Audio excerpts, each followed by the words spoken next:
It's important to remember that we're looking for a person. We're looking for an individual that's going to come to the team. We're not hiring the branch of service that you're with. So that speaks to that the person is trustworthy. Get a hold of a job description. Someone's fire, especially if you know an organization that you're looking for, print out their job description and read it and go, well, that's what I'm trying to sell myself as. That's what I'm trying to go and be able to stand in that space and be able to do all of those things. So if there's something in your past, regardless of whether it was something that you experienced just in your time as a human being, or qualifications that you went out and obtained, or experiences that you had through your military service, or the fact that you played sports in high school or college or anything like that, all of that stuff is adding to the fact that you recognize that you're going to go now perform on a team and that you know what that team's supposed to go and do.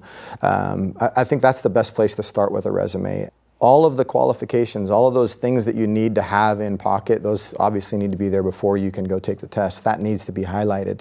But that's the stuff that everyone in the room is going to have, you know, and we say we're only going to hire paramedics. Everybody's going to have a paramedic license.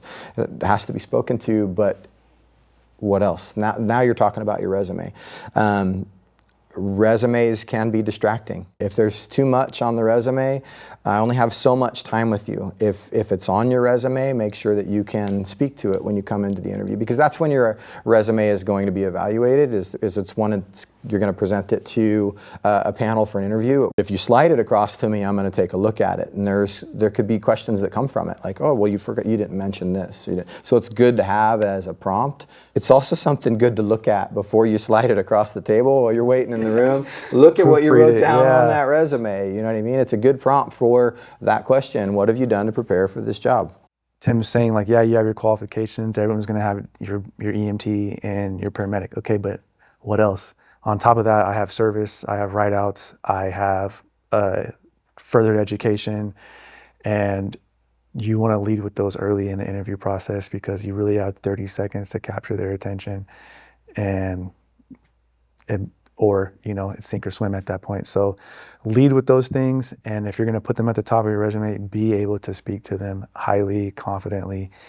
And I felt like whenever I got an interview and I mentioned United States Coast Guard, master's degree, and honorable discharge, those were sledgehammers, like boom, boom, boom. Okay, what else do you have to say now? Now you have my attention, now tell me more. Don't just rest on your military experience. Like that should open the door. Thank you for your service, but now what? So continue to come with sledgehammers, come with tools, and knocking doors down for you.